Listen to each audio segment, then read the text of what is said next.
My name is Chloe Thompson, and at 29, I thought I understood what family disappointment meant. Being excluded from Christmas was painful, but I never expected what came next. When I opened that envelope containing a $52,000 invoice for my sister Ashley's new car, something inside me finally snapped. 10 years of financial manipulation and emotional blackmail culminated in that moment. They pushed too far this time. So I made a call that changed everything. If you're watching this from a family gathering, cherish those genuine connections. Hit like and subscribe while I tell you how I finally stood up for myself and discovered what real family means. I grew up in Westchester County, New York, in a 5-bedroom colonial with manicured lawns and a 3-car garage.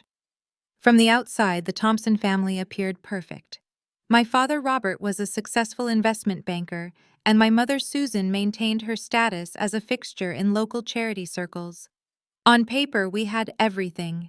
In reality, our home was an emotional wasteland where love was conditional and came with receipts. From the moment my sister Ashley was born when I was 4, the dynamic shifted. She was the golden child, beautiful and charismatic in ways I could never match.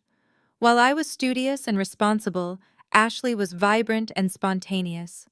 My parents adored these qualities in her, but found them irritating in me. When Ashley threw tantrums, she was passionate. When I expressed my needs, I was difficult. This pattern continued throughout our childhood. Ashley received horseback riding lessons when she wanted them. I had to maintain straight A's to justify my modest request for piano lessons. For her 16th birthday, Ashley received a brand new Audi. For mine, I got a used Honda and a lecture about appreciating practicality. Despite this, I worked hard. I graduated at the top of my class, earned a scholarship to Cornell, and double majored in economics and business. While Ashley dropped out of 3 different colleges, I was landing internships and building my resume. By 24, I had secured a position as a junior financial analyst at a prestigious firm in Manhattan.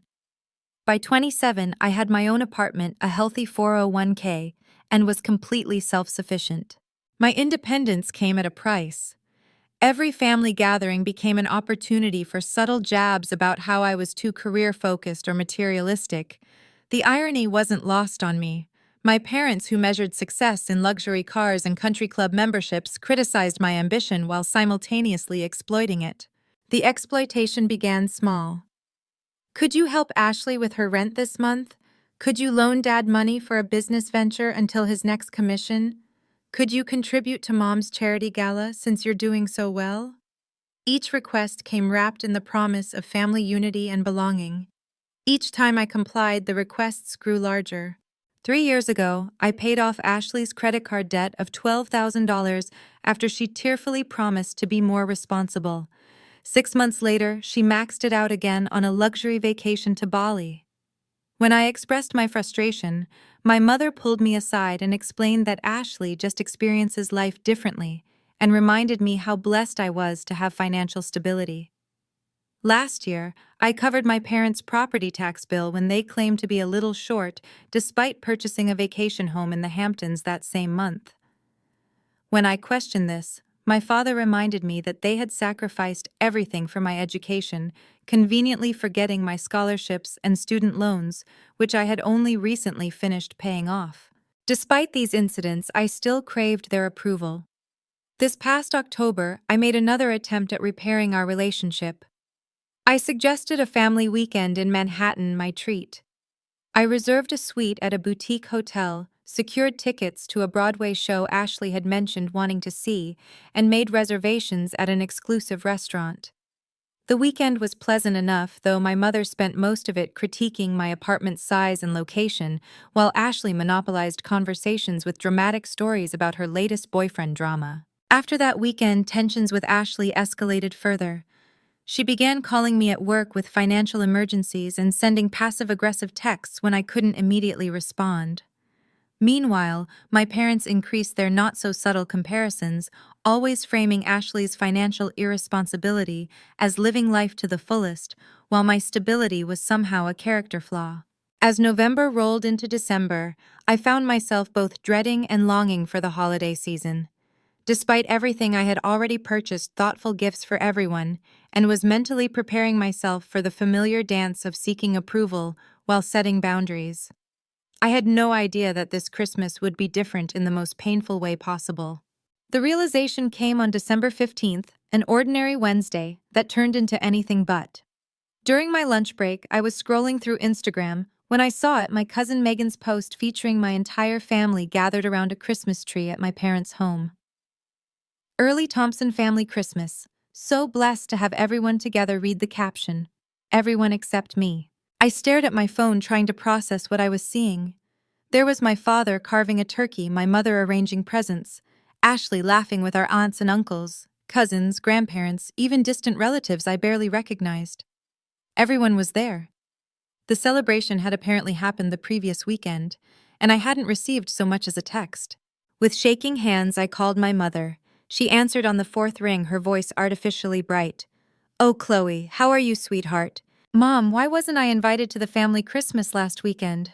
I asked, trying to keep my voice steady. A pause. "Oh, that. Well, it was very last minute, darling. We knew you're always so busy with work, and Ashley mentioned you had told her you had plans." I had told Ashley no such thing. When I pointed this out, my mother sighed dramatically. "Chloe, please don't start. It was just a casual gathering, nothing formal. You know how Ashley gets when she feels overshadowed by you. She's going through a difficult time right now, and we didn't want to create any tension. You understand, don't you, sweetheart? You've always been our strong one." Being the strong one was code for the one we can dismiss without consequences. Before I could respond, she added that they would see me on Christmas Day for the real celebration. The invitation felt like an afterthought, a bone thrown to pacify me. Later that evening, Ashley sent me a series of texts. "Sorry you missed the party, was so fun. Mom said you were busy anyway. By the way, can you help me pick out Mom's gift? I'm thinking jewelry, but need your dollar input, lol." No acknowledgement of the exclusion, no genuine apology. Just another request for money disguised as sisterly bonding. That night, I lay awake replaying years of similar incidents. The family vacation to Cancun I discovered through Facebook photos. My graduation dinner where everyone was 3 hours late because Ashley had a minor fender bender that required immediate family attention. My promotion celebration that was cut short when Ashley called crying about a breakup. By morning, I had made a decision.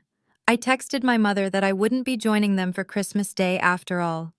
I had made other plans. "What plans could be more important than family?" she responded immediately. Family. The word had become so hollow.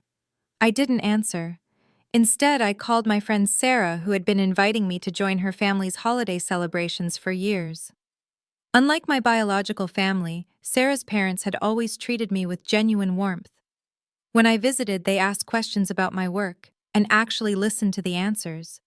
They remembered details about my life without keeping score of what I could do for them. "Of course you can join us," Sarah said without hesitation. "Mom always sets a place for you anyway. You're family to us, Chloe." The contrast between this immediate acceptance and my own family's calculated exclusion brought tears to my eyes. In the days leading up to Christmas, I threw myself into creating new traditions. I helped Sarah's family decorate their tree. I baked cookies using her grandmother's recipe. I wrapped thoughtful gifts for people who actually valued my presence. For the first time in years, I felt the genuine warmth the holiday season was supposed to bring.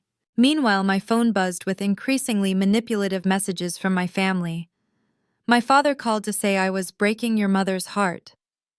Ashley alternated between guilt-tripping texts and demands for shopping advice. Relatives I barely spoke to throughout the year suddenly had opinions about my selfish decision. The only message that didn't feel toxic came from my Aunt Karen, my father's sister, who had always been something of an outsider herself. "I heard you're not coming for Christmas," she said when I answered her call. "Smart girl. I wanted to let you know that the casual gathering was planned 3 months ago. I saw the invitations when I was at your parents' house in September." The confirmation of their deliberate exclusion stung, but also provided clarity. And Karen went on to share some family gossip that suddenly made the timing suspicious. "Ashley totaled her car last month, drove it straight into a ditch after one of her nights out. Your parents have been scrambling to figure out how to get her a replacement without dipping into their Hamptons renovation fund. I thanked my aunt for her honesty and tried to push the information from my mind. I was determined to enjoy a peaceful Christmas with people who actually wanted me around. Christmas Day with Sarah's family was everything I hadn't known I needed. We ate too much, played board games, and shared stories without agenda or manipulation. Nobody kept score of who gave what or commented on my career choices. When Sarah's father toasted to family both born and chosen, I felt a sense of belonging I hadn't experienced in years. I returned to my apartment that night with leftover pie, genuine hugs, and an invitation to their New Year's celebration. For the first time, I didn't feel the need to check my phone for messages from my biological family.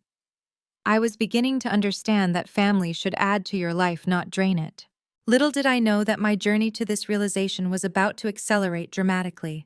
January arrived with New York's typical post-holiday gloom, gray skies, dirty snow, and the collective hangover of returning to normal life after the festive season.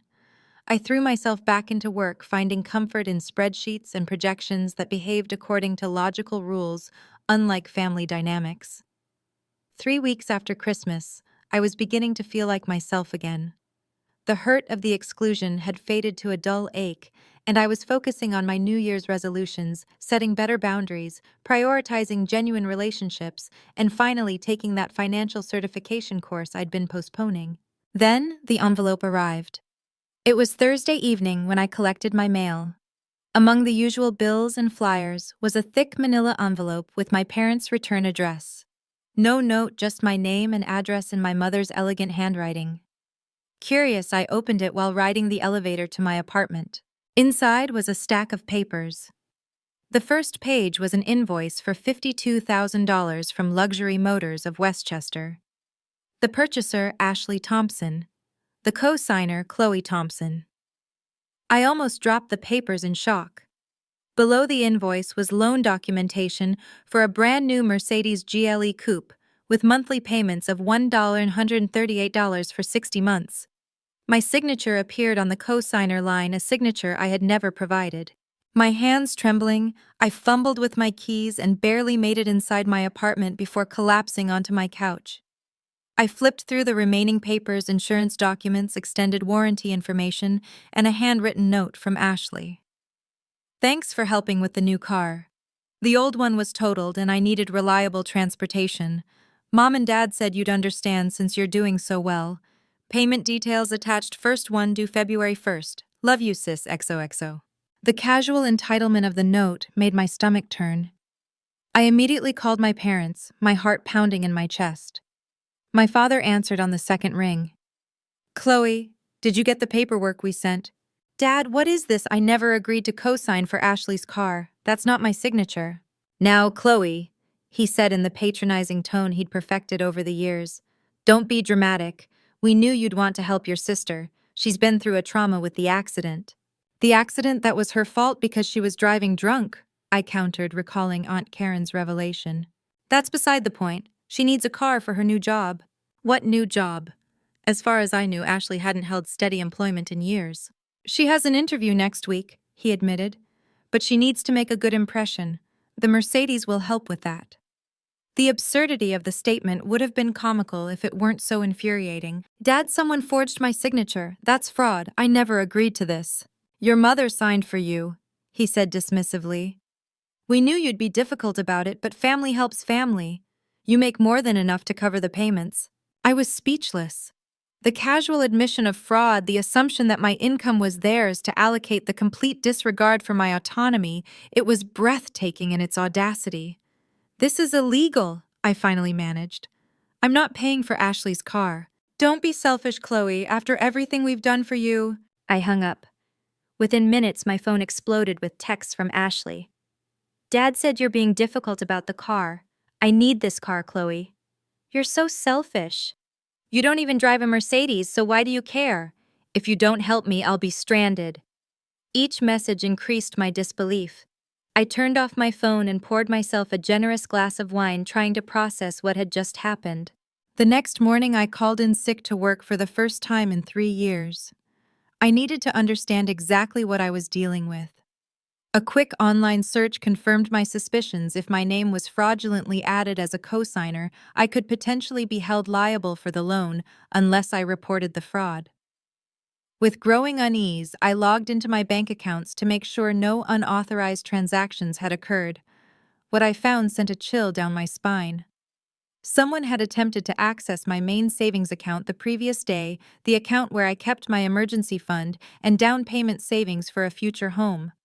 Thankfully, the attempt had triggered a security alert due to the unusual activity, and the bank had frozen the account pending my verification.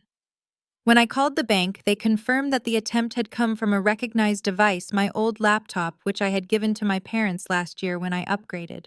The sense of violation was overwhelming.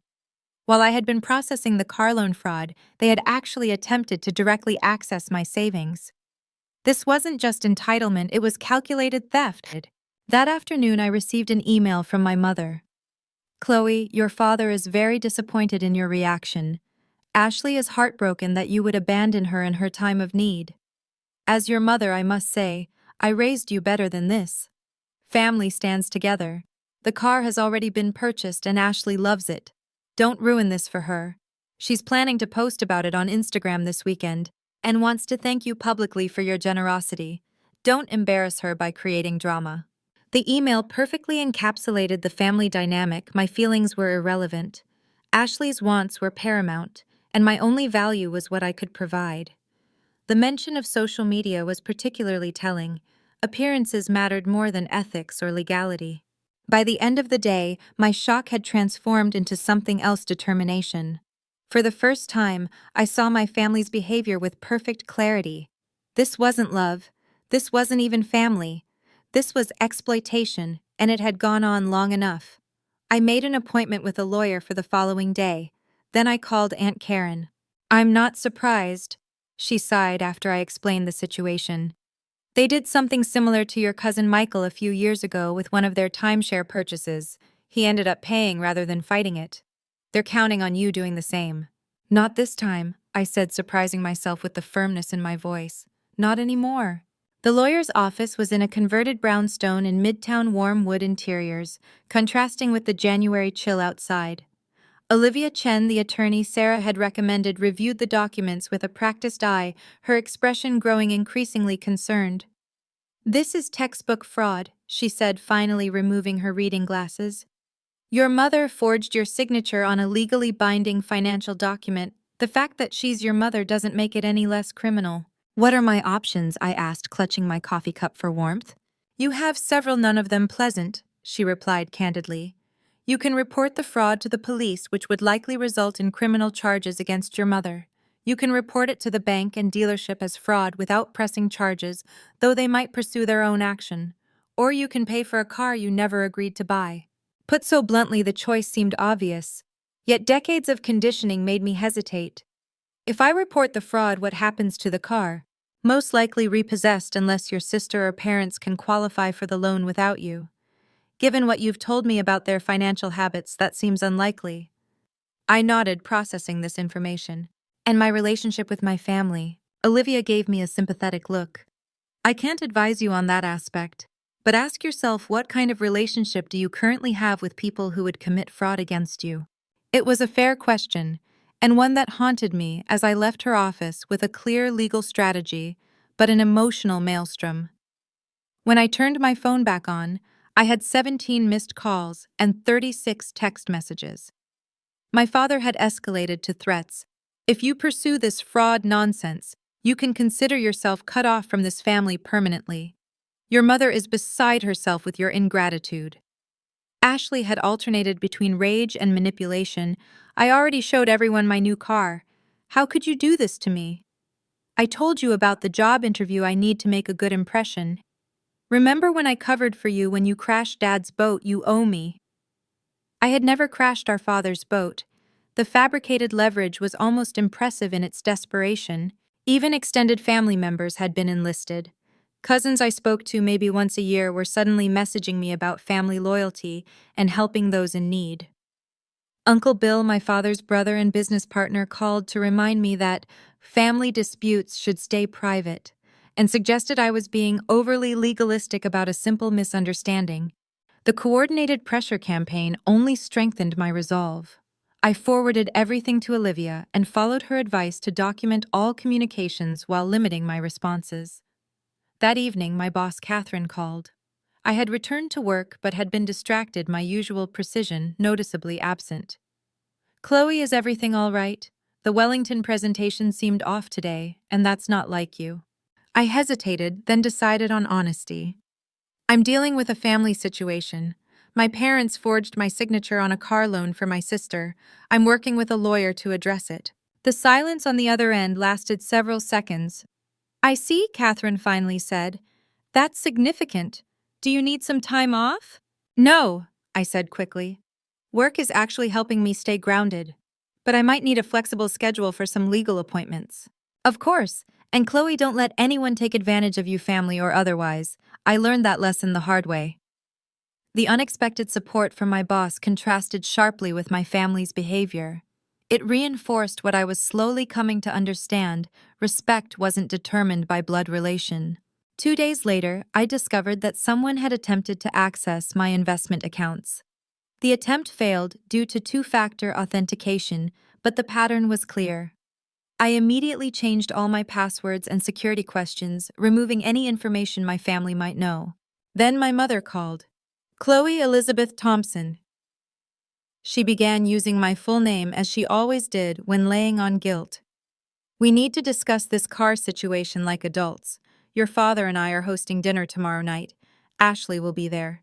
We expect you at 7:00. It wasn't an invitation, it was a summons. In the past, I would have complied immediately, eager for any opportunity to win their approval. This time, I agreed for entirely different reasons. I needed to set boundaries face to face. The next evening, I arrived at my parents' house exactly on time. The familiar colonial looked the same as always, perfectly maintained, impressively imposing, and utterly cold. Through the front window, I could see Ashley's new Mercedes parked prominently in the driveway, while my parents' vehicles were tucked away in the garage. My mother answered the door with an air kiss that didn't quite reach my cheek. "Finally ready to be reasonable?" she asked, leading me to the dining room where my father and Ashley waited. Ashley was scrolling through her phone, barely looking up when I entered. My father stood by the fireplace, tumbler of scotch in hand, his expression a practiced blend of disappointment and authority. "Sit down, Chloe," he said, gesturing to the chair across from Ashley. "Your mother has prepared your favorite meal. Let's discuss this calmly." My favorite meal was actually Ashley's preference. I had disliked beef stroganoff since childhood, a detail they had never bothered to remember. "Before we begin," my father continued, as my mother served the food, "I want to express our disappointment in your handling of this situation, involving a lawyer threatening fraud charges. This isn't how our family operates." "How does our family operate, Dad?" I asked quietly. "By forging signatures, by attempting to drain my savings accounts, by excluding me from family gatherings, and then expecting me to finance Ashley's lifestyle." Ashley slammed her fork down. "Oh my God, are you still whining about Christmas? It was just a small gathering." "It was our entire extended family, Ashley, everyone but me. Because you're so judgmental. You make everyone uncomfortable with your perfect job and your perfect apartment and your constant criticism of my choices." My mother placed a hand on Ashley's arm. "Chloe, you know your sister is sensitive. You've always been jealous of her, and frankly, it's unbecoming for a woman your age." The familiar script was playing out exactly as expected.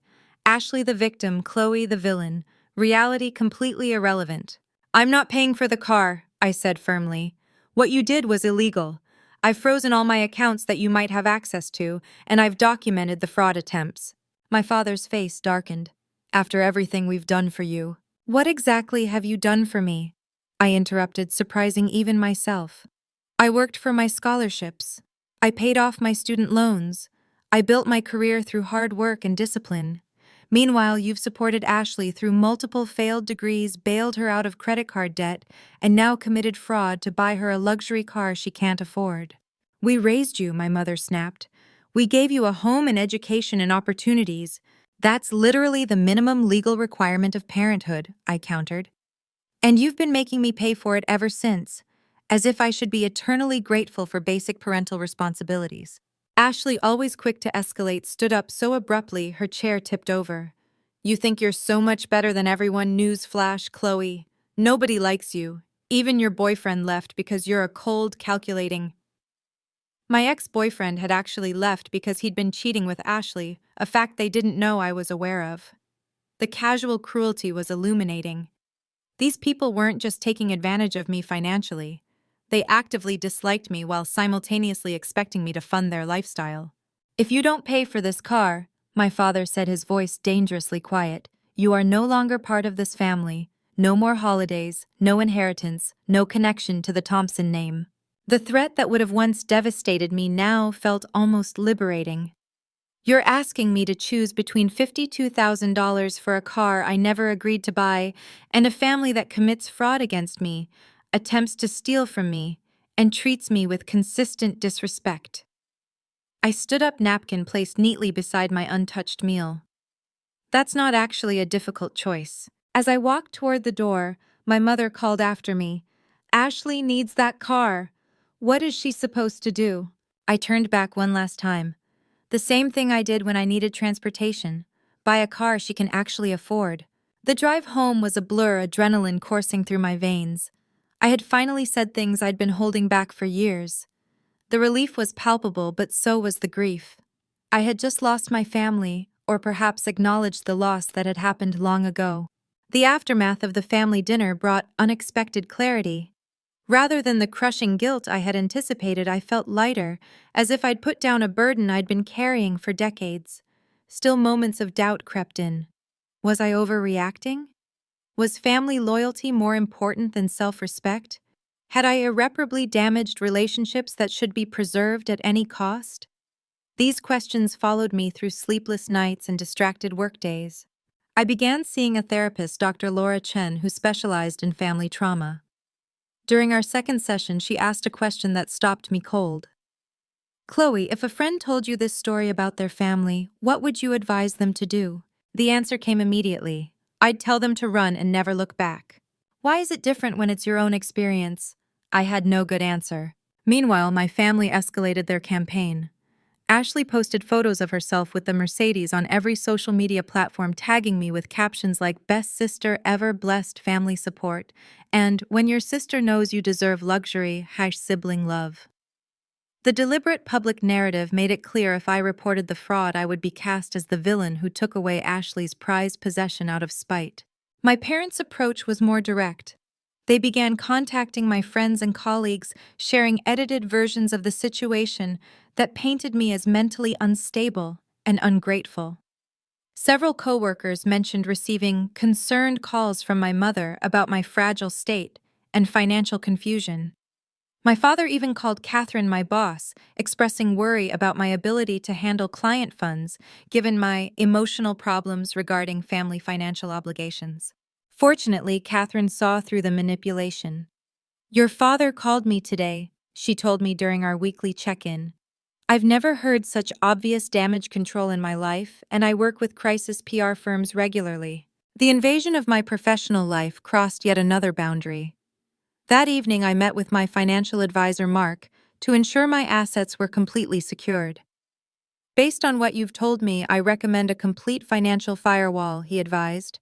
New accounts at different institutions, updated beneficiaries on all policies, and a thorough credit check to make sure there aren't other surprises lurking. The credit check revealed another shock: an application for a store credit card in my name from a high-end furniture retailer dated just 2 days after the car purchase. The application had been rejected due to the fraud alert I had placed, but the attempt itself was telling. This wasn't just about Ashley's car. It was the beginning of what could have become systematic financial exploitation. As January turned to February, Ashley's social media campaign took a darker turn. She began posting about toxic family members who pretend to support you and recognizing narcissists in your life. The projection was almost impressive. One post particularly stood out: a selfie in front of the Mercedes with the caption, "Some people would rather destroy what you love than see you happy. Stay strong against the haters even when they're family." The comment section filled with supportive messages from relatives and friends who had no idea of the truth. Cousin Megan, who had posted the Christmas gathering photos, commented, "Blood doesn't always mean love. Creating boundaries is self-care." The irony was painful.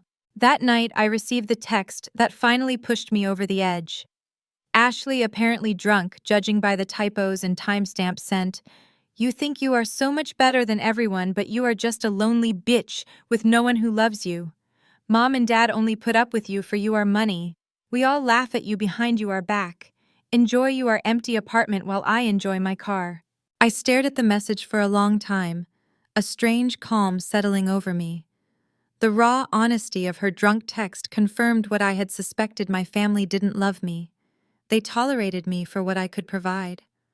The realization should have devastated me, but instead it felt like permission to finally let go.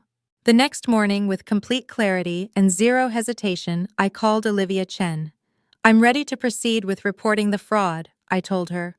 "All of it." "Are you sure once we start this process it will be difficult to reverse?" "I'm sure, they've left me no choice." Then I called the bank that had financed Ashley's Mercedes. "My name is Chloe Thompson," I said when I reached the fraud department. "I need to report a forged signature on an auto loan." The representative asked several verification questions, then transferred me to a manager named David. His voice was kind but professional as he guided me through the process. I explained the situation, providing dates, documentation, and contact information for Olivia. "I understand this must be difficult, Ms. Thompson," David said. "Family fraud is unfortunately common, but reporting it takes courage." "What happens now?" I asked. "We'll conduct an investigation which typically takes 5 to 7 business days. If we confirm the fraud, as seems likely, based on what you've shared, the loan will be removed from your name and credit report. The lender will then take appropriate action regarding the vehicle." "You mean repossession?" "Most likely, yes, unless the other party can qualify for the loan independently." I knew Ashley couldn't. Her credit was destroyed from years of missed payments and maxed out cards. My parents could probably afford the payments but would be unlikely to take on the debt themselves. That would defeat their entire purpose of putting it in my name. "I understand," I said. "Please proceed." After hanging up, I sat in my silent apartment, the weight of my decisions settling around me. I had just initiated a process that would likely result in my sister losing her car and potentially lead to criminal charges against my mother for fraud. The family I had known was irretrievably shattered. Yet alongside the grief was something unexpected: pride. For the first time in my life, I had stood up for myself against the people who had been exploiting me for years. The cost was high, but the alternative, continuing to be their financial and emotional hostage, was no longer acceptable. I picked up my phone and texted Sarah.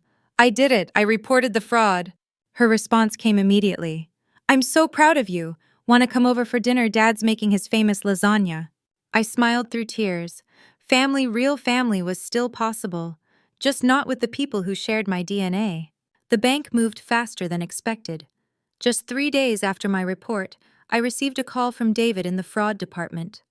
"Ms. Thompson, our investigation confirms your signature was forged on the loan documents.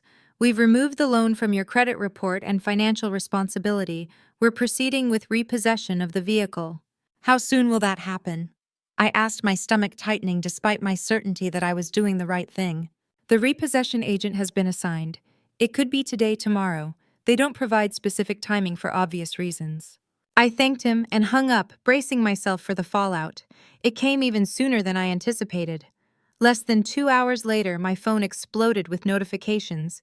Ashley was calling repeatedly, leaving increasingly hysterical voicemails between texts. "They took my car. How could you do this to me? I am stranded at the mall. You ruined my life." I didn't respond. Instead, I blocked her number, something I should have done weeks ago.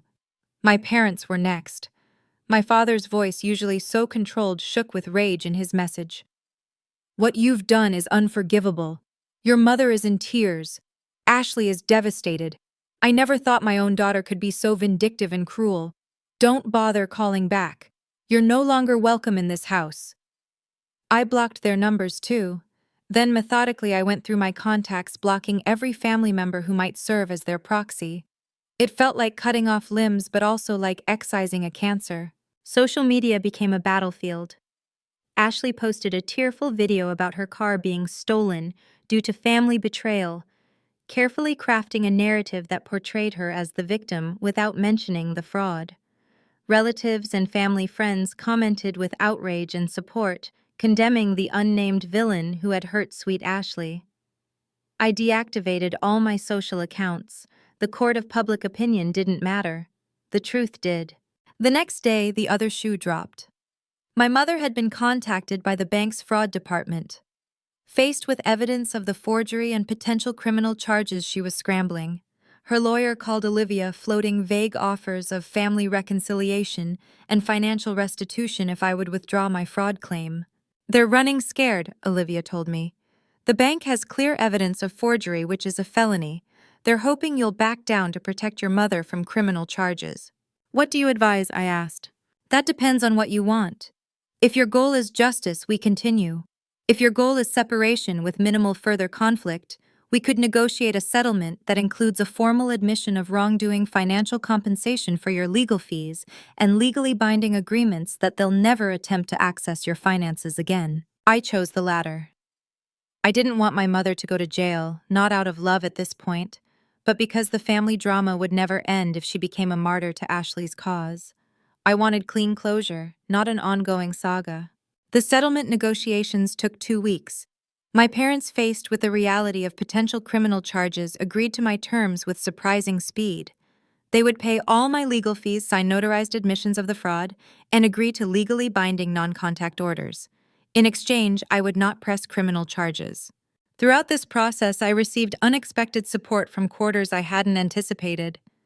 Aunt Karen called to tell me she was proud of me. Someone needed to stand up to them.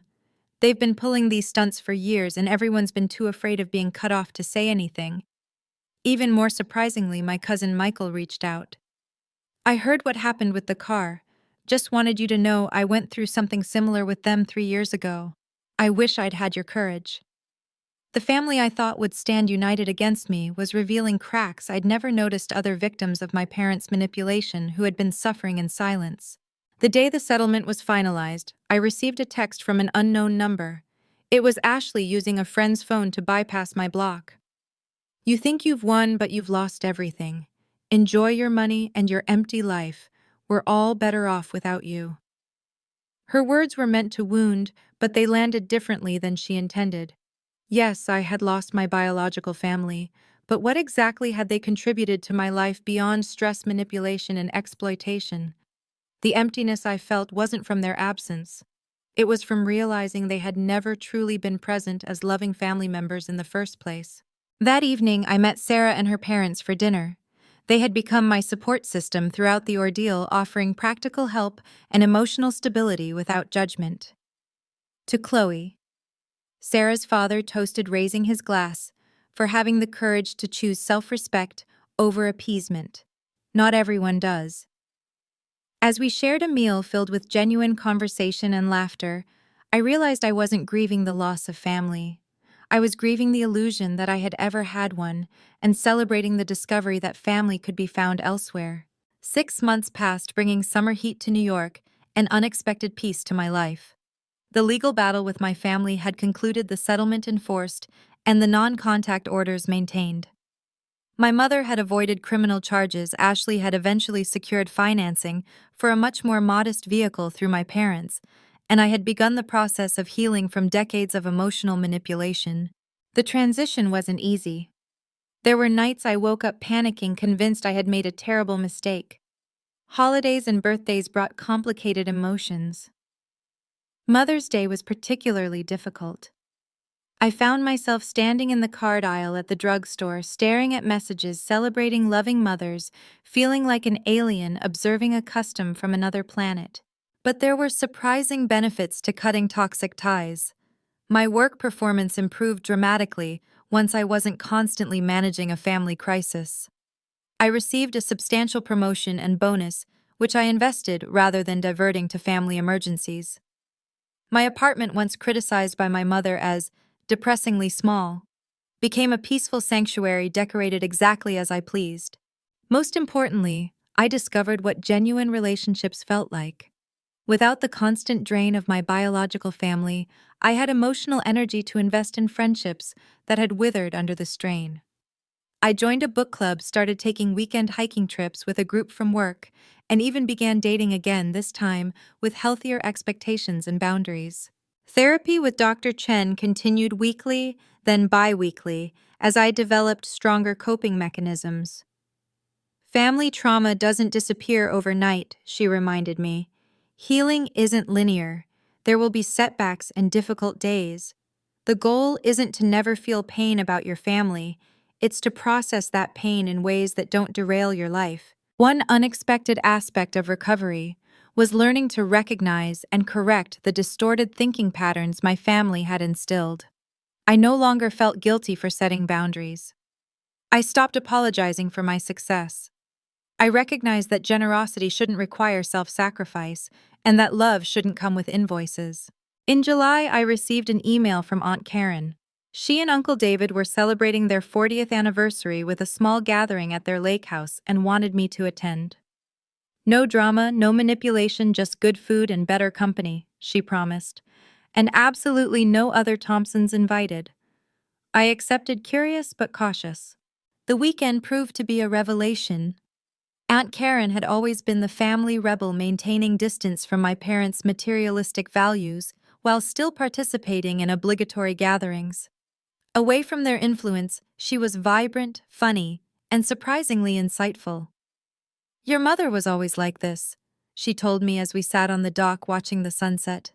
Even as a teenager, she measured everything in terms of what she could get from people. "Your father was a perfect match, equally transactional, equally status conscious. When you were born, I'd hoped you'd somehow escape their influence." "I did," I said. "Just took 29 years. She squeezed my hand. Better late than never. The most unexpected reconciliation came in August. My cousin Megan, who had posted the Christmas photos that revealed my exclusion, reached out via email. Unlike the rest of the family, her message contained a genuine apology. "I've been thinking about what happened at Christmas and everything since," she wrote. "I didn't understand the full situation then, but I've seen how Aunt Susan and Uncle Robert have been rewriting history, and it's opened my eyes to patterns I never noticed before. I'm sorry I participated in hurting you. If you're open to it, I'd like to reconnect on your terms. No pressure." We met for coffee at a neutral location. The conversation was awkward at first, but gradually warmed as we shared our respective experiences with the family dynamic. Megan revealed that since my departure, Ashley had become increasingly demanding and my parents more openly manipulative with other family members. "It's like they need someone to use," she observed. "When you left, they just redirected to other targets." I felt a pang of guilt, quickly followed by clarity. I wasn't responsible for protecting others from my parents' behavior. Each person had to recognize the pattern and make their own choices. Megan and I agreed to proceed cautiously with rebuilding our relationship. No family gossip, no pressure to attend events where my parents would be present, just occasional meetups between two adults with a shared history. By fall, I had established a new normal. My finances were completely secured, my career was thriving, and my social circle consisted of people who valued me for myself rather than what I could provide. I still had moments of sadness about what my family relationship could have been, but they no longer dominated my emotional landscape. In October, exactly 1 year after my ill-fated attempt to repair family ties with the Manhattan Weekend, I received a text from Ashley. Despite the non-contact order, she had found a way to reach me through a work colleague's phone. "I hate what you did, but I get it now," she wrote. "Dad and Mom have been putting me in charge of Thanksgiving and expecting me to pay for everything. When I said I couldn't afford it, Dad suggested I borrow from my 401k. I remembered what you said about buying things I can actually afford. You were right. Don't respond to this. I'll deny everything if they find out I contacted you. Just wanted you to know." I didn't reply, but saved the message. It wasn't an apology, but it was an acknowledgement. Ashley was beginning to see the pattern, though. Whether she would break it remained her choice. As the holiday season approached again, I found myself reflecting on all I had learned. The car invoice that had once seemed like the worst crisis of my life had actually been a gift, the final push I needed to recognize and escape a lifetime of exploitation disguised as family love. I had learned that family isn't defined by DNA, but by mutual respect, genuine support and love that doesn't come with conditions or receipts. I had discovered that setting boundaries isn't selfish, it's essential for healthy relationships. Most importantly, I had realized that walking away from toxic connections isn't failure. Sometimes it's the bravest form of self-respect. This Christmas would be different. I had accepted Sarah's invitation to join her family at their cabin in Vermont. I had started a new tradition of volunteering at a local shelter on Christmas Eve. I had plans for New Year's with colleagues who had become friends. My life wasn't empty without my biological family. It was fuller, healthier, and infinitely more peaceful. The journey hadn't been easy, and it wasn't completely over. I would always carry the scars of my upbringing, the whispers of self-doubt, the reflexive guilt. But I had learned to recognize those thoughts as echoes, not truth. I had discovered that family is something you can choose, and love is something you should never have to purchase. If you're watching this and something in my story resonates with you, please know that you deserve relationships that add to your life rather than drain it. The practical lesson here is to conduct an honest audit of your relationships. Ask yourself, does this person build me up or tear me down? Is our connection based on mutual respect or one-sided obligation? Setting boundaries isn't selfish, it's necessary, and sometimes the hardest decisions lead to the most peaceful outcomes. I'd love to hear your thoughts in the comments below. Have you ever had to make a difficult choice for your own well-being? What helped you through it? Don't forget to like this video if it spoke to you, subscribe for more stories of resilience, and share it with someone who might need to hear that. It's okay to choose yourself. Sometimes. Thank you for listening to my journey. And remember, real family supports your growth, not just your bank account.